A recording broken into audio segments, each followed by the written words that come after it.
এসছি মোমো খাবো বললে আসো, মোমোর দোকানে চলো। আমরা মোমো খাবো, দোকানে এসছি।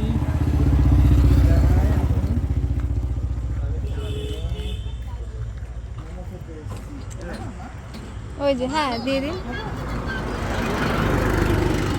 মোমোর দোকানটা দেখিয়ে দাও।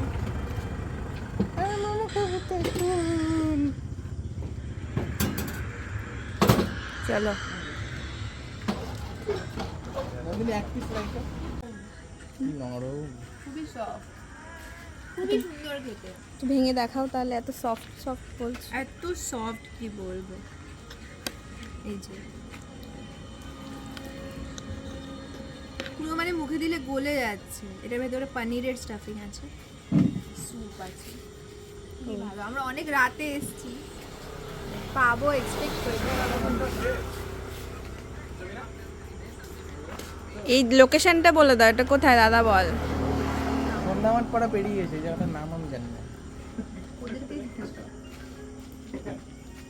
কোনো মাঠের মধ্যে। ভালো দারুণ দারুণ, খুবই ভালো। হেভি হয়েছে, বলো।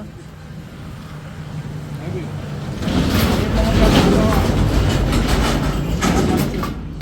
আবার বলো। পনির মোমো যে এত ভালো টেস্ট হয় আমার জানা ছিল না, দারুণ হয়েছে, একদম এ ক্লাস। এই যে দোকানটাও দেখে নাও। তবে আজকে আমরা এমন টাইম এসেছি সব শেষ হয়ে গেছে, এরপরে একদিন আসবো সব রকম ট্রাই করে দেখবো। লোকেশনটা কি? ওদেরকে জিজ্ঞেস করো। লোকেশনে বলে দাও দাদা। লোকেশন হচ্ছে ঠাকুর স্বস্তিক মার্বেলের সামনে, আচ্ছা প্রতিদিন বিকেল 5টা থেকে রাত 10টা পর্যন্ত। আচ্ছা আচ্ছা, নামটা বলে দাও একবার। দোকানের নাম কাকাবাবু মোমো। আচ্ছা ঠিক আছে।